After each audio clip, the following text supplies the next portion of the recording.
मैं पुनर्जन्म लेकर वापस आया हूँ। उस दिन जब सुवांजी के पिता ने मुझ पर 10 मिलियन युआन का चेक फेंका था।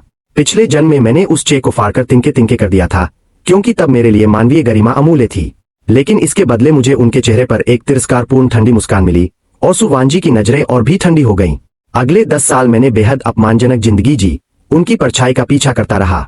आखिरकार एक बिजनेस समारोह में उनकी रक्षा करते हुए एक प्रतिद्वंद्वी ने मुझे एक अंधेरी गली में चाकू मार दिया। मरते वक्त मेरी आंखों में सिर्फ उनका भावहीन चेहरा था, जैसे मैं कोई मामूली अजनबी हूँ। इस बार मैं वो कुत्ता नहीं बनना चाहता जो रौब में सब कुछ झेलता रहे। इसलिए मैंने शांति से हाथ बढ़ाकर वो चेक ले लिया। मैंने ऊपर देखा, सु जेंदोंग के चेहरे पर एक अद्भुत चमकदार, यहाँ तक कि आभारी मुस्कान बिखेर दी। शुक्रिया अंकल। आवाज छोटी थी, लेकिन शानदार कमरे में बिजली गिरने जैसा असर हुआ। सु जेंदोंग के गले में बातें अटक गईं। उनके चेहरे का ठाठ अचानक हतप्रभता में बदल गया। उन्होंने शायद मेरे इनकार करने के 100 तरीके सोचे होंगे, लेकिन ये कभी नहीं सोचा था कि मुस्कुराते हुए शुक्रिया कहूंगा। पास ही लोंग आओतियान के चेहरे पर मौजूद चिढ़ाती मुस्कान ठिठक गई, जैसे किसी ने बत्तख का गला दबा दिया हो। और सुवांजी, वो हमेशा ऊंची रहने वाली, कभी भावना न दिखाने वाली बर्फीली देवी, उसके सदियों पुराने बर्फीले चेहरे पर पहली बार दरार आई। उसकी पुतलियां थोड़ी सिकुड़ गईं, लाल होंठ खुले, लेकिन कोई आवाज नहीं निकली। मैंने सावधानी से चेक मोड़ा और धुल चुकी जींस की जेब में रख लिया। फिर उठकर सु जेंडोंग के सामने हल्का सा झुका। अंकल, आप निश्चिंत रहें, आज से मैं सुवांजी को कभी परेशान नहीं करूंगा। इतना कहकर मैं सुवांजी की तरफ मुड़ा। पिछले 3 सालों से ज्यादा परेशानी के लिए माफ करना। आपका भविष्य उज्जवल हो और रास्ता आसान हो, यही शुभकामना है। सुवांजी का शरीर मुश्किल से दिखने वाले झटके से कांपा। उसने आखिरकार सच में मेरी तरफ देखा। उन खूबसूरत आंखों में अब ठंडक नहीं थी, बल्कि गहरा स्तब्धता थी जो घुल नहीं पा रही थी। उसके कुछ कहने से पहले ही मैं मुड़ गया।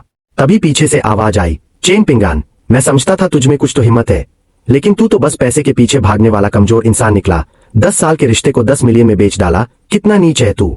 मेरे कदम रुके। पिछले जन्म में इसी बात ने मुझे पागल कर दिया था।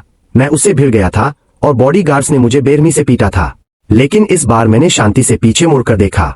मेरी आंखों में कोई गुस्सा नहीं था, बस हल्की सी दया थी। मैंने कहा, जाओ साहब, मजाक मत करो। पहली बात, 10 साल नहीं, 3 साल थे।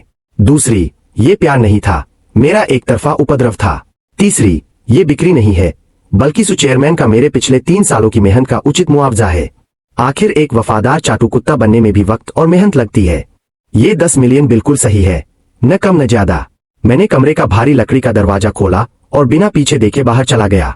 पीछे सन्नाटा था। होटल से बाहर निकला तो धूप से आंखें चकाचौंध हो गईं। मैंने चेक निकाला। वो नंबर इतने सच्चे लग रहे थे कि रोना आता था। जाए प्यार, जाए इज्जत। मैं चेन पिंगान फिर से जिया हूँ। इस जन्म में मैं किसी से प्यार नहीं करूंगा, सिर्फ पैसे से प्यार करूंगा। मैंने तुरंत बैंक जाकर चेक भुनाने की जल्दी नहीं की। सु जेंदोंग जैसे पुराने लोमड़ी के दांत काफी तेज थे। हो सकता है चेक में कोई चाल हो, जैसे कूलिंग पीरियड, या वो पूरी तरह से फर्जी चेक हो, बस मेरा मजाक उड़ाने के लिए। वाह सु जेंदोंग, क्या चाल है। मैंने टैक्सी ली और शहर के बाहरी इलाके में अपने किराए के कमरे में आया। कमरा 10 वर्ग मीटर से भी कम था। अंधेरा, नमी, हवा में झटपट नूडल्स और सीलन की बदबू मिली हुई थी। यही वो प्रेम नेस्त था जहां पिछले जन्म में मैंने 3 साल गुजारे थे, सिर्फ इसलिए ताकि सुवांजी के कॉलेज के पास रह सकूं। मैंने 5 साल पुराना लैपटॉप खोला। स्क्रीन झिझकते हुए रोशन हुई। जल्दबाजी में कुछ करने की बजाय मैं कुर्सी पर पीछे झुक गया और गहरी सांस ली। एक बार फिर जीने का सबसे बड़ा सहारा क्या था? जानकारी। आने वाले 10 सालों का आर्थिक रुझान, कौन से शेयर चढ़ेंगे, कौन सा उद्योग उभरेगा, सब मुझे पता था। मैंने शेयर मार्केट का ऐप खोला, एक कोड टाइप किया, टेंगफेई टेक्नोलॉजी। मुझे साफ याद था, कल ही इस छोटी सी कंपनी ने एक चिप तकनीक के पेटेंट की घोषणा करनी थी और इसका शेयर भाव 5 युआन से उछलकर 10 युआन हो जाना था। मैंने फोन उठाया और सुवांजी का नंबर मिलाया। तुम्हारा सारा सामान जो मेरे पास था बांधकर दरवाजे पर रख दिया है, कभी भी ले जा सकती हो। साथ ही मैंने मोबाइल नंबर बदल लिया है, आगे संपर्क की जरूरत नहीं है। उसके जवाब का इंतजार किए बिना मैंने फोन रख दिया। मोबाइल कार्ड निकाला, आधा तोड़ा और कूड़ेदान में फेंक दिया। दुनिया शांत हो गई। अगली सुबह मैं सीधे बैंक गया। चौंकाने वाली बात, चेक बिना किसी रोक टोक के भुन गया। जब तक मोबाइल पर मैसेज आया कि मेरे अकाउंट में इतने सारे जीरो आ गए हैं, तब जाकर मुझे यकीन हुआ कि मेरी जिंदगी सच में रीबूट हो गई है। बिना हिचक किए मैंने 9.9 मिलियन यानी 99 लाख शेयर मार्केट में डाल दिए। पूरी रकम से टेंगफेई टेक्नोलॉजी खरीद ली। शेयर ब्रोकरेज से बाहर निकला तो पूरा शरीर अचानक हल्का हो गया। बस इंतजार करना था। मैं उस नमी वाले किराए के कमरे में वापस नहीं गया, बल्कि शहर के सबसे अच्छे होटल का एक स्वीट ले लिया। तब में नहाते हुए, ठंडा शैंपेन पीते हुए, खिड़की के बाहर यूने शहर की रोशनियों को देखना सपना जैसा लग रहा था। पिछले जन्म में मैं ऐसे होटलों के बाहर सिर्फ खड़ा रह सकता था, ऊपर की रोशनियों को तकता हुआ सोचता था कि सुवांजी अंदर कितनी शानदार पार्टी कर रही होगी, और अब मैं उनमें था। तभी फोन बजा। ड्रिंग। एक अज्ञात नंबर से संदेश था। चेन पिंगान, तू कहाँ है? तूने मेरे दिए सारे सामान फेंक दिए। लगता था उसने मेरा नया नंबर ढूंढने में काफी मेहनत की थी। उसके दिए सामान उसके लिए बेकार चीजें थी। एक पेन, एक डायरी, हर बार देते वक्त ऐसे लगता जैसे भिखारी को दान कर रही हो। लेकिन तब मैं उन्हें अनमोल समझता था। मैंने जवाब नहीं दिया। उसी वक्त नंबर ब्लॉक कर दिया। फिर मैंने होटल की रूम सर्विस फोन मिलाया। हेलो, 2 प्रोफेशनल मसाज थेरेपिस्ट भेजिए। इस जन्म में मैं अपना ठीक से ख्याल रखूंगा। अगले हफ्ते मैंने अपने सपनों की जिंदगी जी। रोज सुबह देर से उठना, होटल के पेंट हाउस रेस्टोरेंट में लाजवाब नाश्ता करना, दोपहर में जिम या स्विमिंग पूल में समय बिताना, शाम को यूनिवर्सिटी की शानदार रात्रि जीवन का मजा लेना। मैंने अपने सस्ते कपड़े बदल डाले।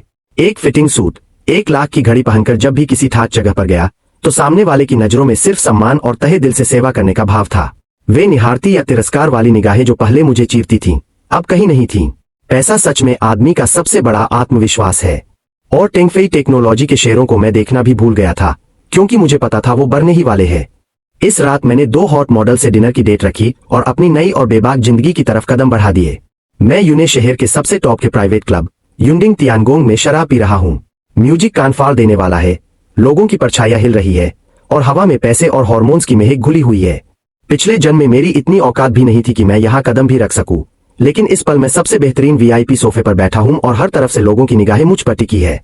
तभी बगल में बैठी मॉडल ने ला से चिपकते हुए कहा, अनसिंह, एक ड्रिंक और लोगे?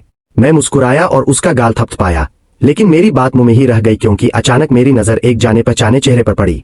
सुवांजी, वो यहाँ क्या कर रही है? उसके साथ लोंग आओतियान और कुछ नए अमीर जादे थे।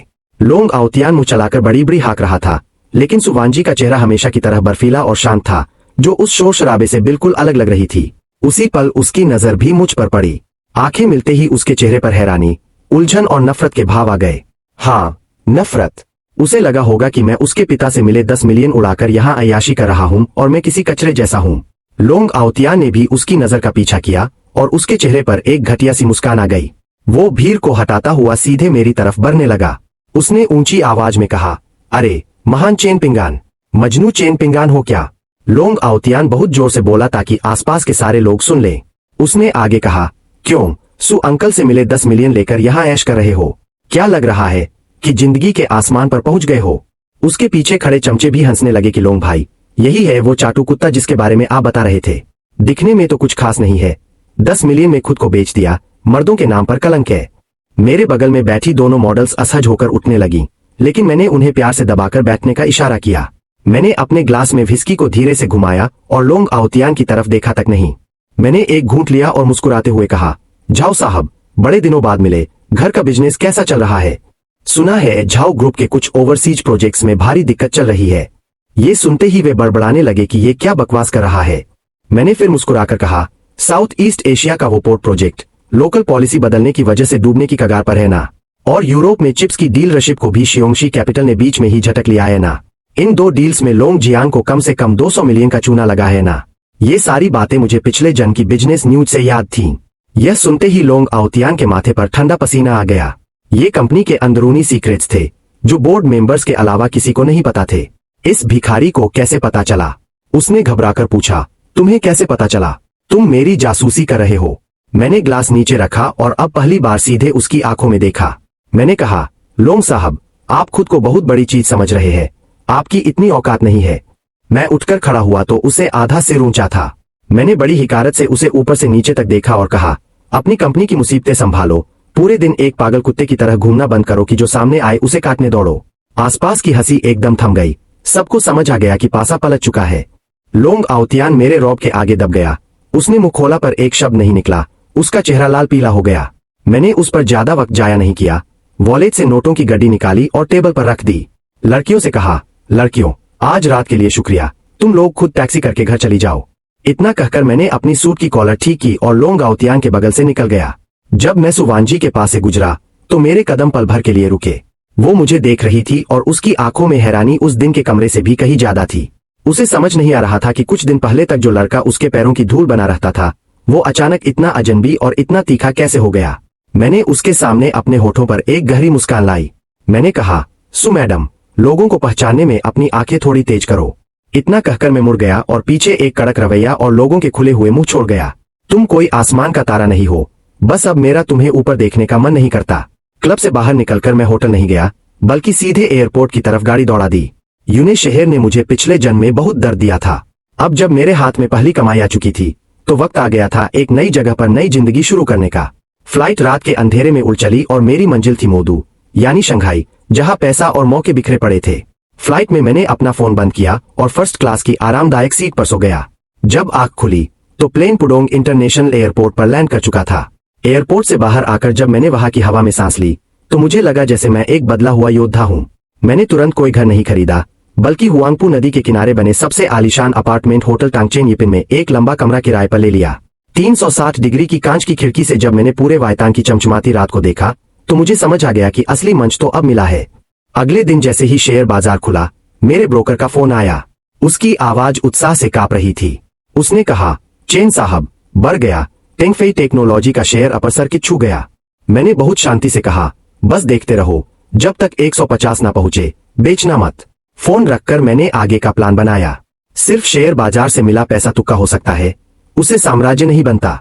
मुझे अपनी यादों के दम पर एक नया बिजनेस अंपायर खड़ा करना था। मुझे पता था कि आने वाले सालों में इंटरनेट, मेडिकल, न्यू एनर्जी गाड़ियां और आर्टिफिशियल इंटेलिजेंस ही सबसे बड़े बदलाव लाएंगे। मैंने एक हफ्ते में एक जबरदस्त बिजनेस प्लान तैयार किया। मैं एक इन्वेस्टमेंट कंपनी शुरू करने जा रहा था जो इन नए स्टार्टअप्स को पैसा देगी। 1 महीने बाद टेंगफेई टेक्नोलॉजी का शेयर मेरी उम्मीद के मुताबिक 150 युआन पर पहुंच गया। मेरे अकाउंट में जो रकम 9.9 मिलियन थी, वो अब बढ़कर 300 मिलियन हो चुकी थी, जिसे देखकर मैं खुद भी हैरान था। मैंने बिना देर किए सारे शेयर बेच दिए और पैसा सुरक्षित कर लिया। इस शुरुआती पैसे के साथ मैंने मोदू में वाइचाओ कैपिटल की बुनियाद रखी। मेरा ऑफिस लुजियाजुई के ग्लोबल फाइनेंशियल सेंटर की सबसे ऊपरी मंजिल पर था, जहां से ओरिएंटल पर्ल टावर साफ दिखता था। मैंने बड़ी बड़ी कंपनियों से बेहतरीन एनालिस्ट और एक्सपर्ट्स को भारी सैलरी देकर अपनी कंपनी में शामिल किया। शुरू में वे पढ़े लिखे लोग मुझे 20 साल का लौंडा समझकर हल्का ले रहे थे, लेकिन जब मैंने लगातार 3 बार अमेरिकी शेयर बाजार के क्रैश होने की सही भविष्यवाणी की और उन्हें शॉर्ट सेलिंग करवाकर एक ही दिन में $50 मिलियन कमा कर दिए, तो सबकी बोलती बंद हो गई।